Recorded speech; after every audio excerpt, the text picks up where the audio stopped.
Okay, what's really happening in the real world? There are a couple of different views of it. My view, and a lot of my colleagues, is that we really have a structural problem in the state. Connecticut has lost 70,000 jobs since March of 2008. Connecticut unemployment is 8%, highest in decades. Personal bankruptcies in Connecticut are up 49% in the last quarter of 2009 compared to the prior year quarter. And the number one concern is jobs, and jobs for family, friends, and loved ones. And we're all concerned about that, because anybody that has a job in private industry doesn't know when that job might change or disappear. Cuts are still going on in the general economy. In fact, I was up to a meeting about a week ago relative to United Technologies' Pratt & Whitney operation. And Pratt & Whitney is talking about moving something around 1,000 jobs, and with the multiplier effect of the local delis and the carpenters and the people that work around the plant itself, the estimate is going to be that we'll probably, if that happens, we'll probably lose 3,500 jobs. Now, normally we could absorb it fairly well. It would be a hit, but in these bad times when you're starting off with a difficult situation, losing 3,500 jobs on top of it is quite a serious thing to try to deal with. Connecticut is hurting in many ways. 26,000 Connecticut businesses have closed in the past 2 years. 7,000 Connecticut businesses have closed since January of this year, and Connecticut is dead last in job growth. Connecticut legislature has been voted as the least business-friendly in the nation by the Expansion Management magazine, and also the Relocation magazine, which is a magazine a lot of people use in corporations to determine where they might want to put their next plant, has also given us the position of 50 out of 50. The worst, not the best. This is not good when you come up with a lot of radical ideas that aren't passed but are talked about. That's on television. It's on Connecticut television, and it's seen all over the world, and it gets people very excited and very upset if they're thinking about moving millions and millions of dollars of equipment and real estate into our state. So that's not a very, very good thing to encourage people to grow their business here, and we've got to change that. We've got to do more to encourage people to move to our state rather than move away from it.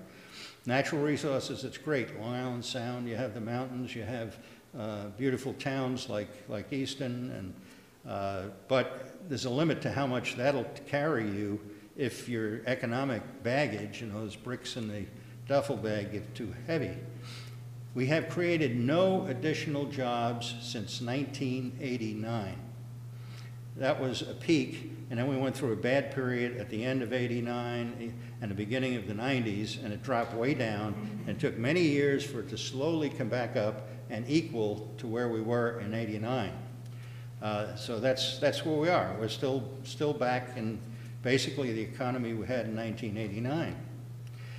There's a further fact that I found from the Connecticut Economic Research Center, that the mix of jobs has changed. We haven't created any new jobs, so we have about the same number of jobs in the last 20 years, but the mix of the high-paid, high-skilled versus low-paid, low-skilled has changed. There are more low-skilled, low-paid jobs percentage-wise now than there were in '89. Yeah, estimated tax payments were down about 20%. Corporate revenues down 30%. The state was heavily leveraged to get tax money coming out of the financial industry, which is taxes from bonuses on Wall Street, which were huge, investments that are taxed, and dividends. All these drastically reduced over a very short period of time. There was no chance for the state to really adapt to it, and we then found ourselves in the mess we have now. 2.1% of Connecticut's population pays 43.1% of the taxes. That is not a stable system.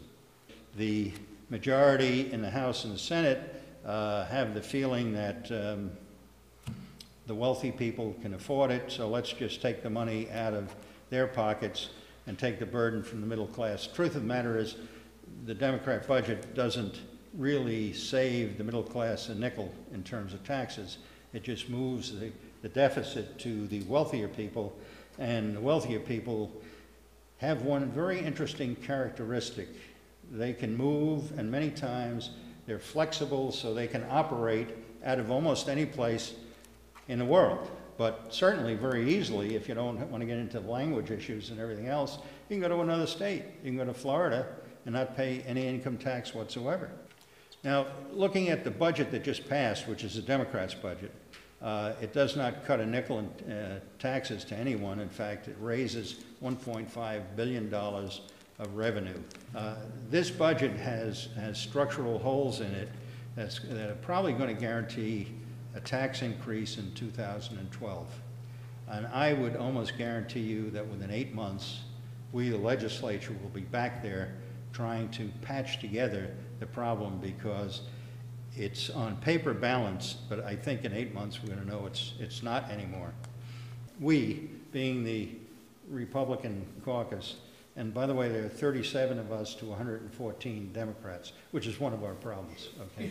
We came up with a no tax increase budget, and it cut down the major departments down to 6.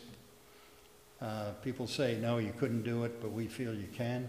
And that would eliminate deputy commissioners and commissioners.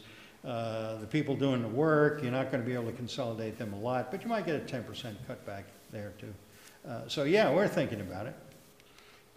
When we put the budget forward, every single Republican voted for it, and 2 Democrats out of 114 voted for it.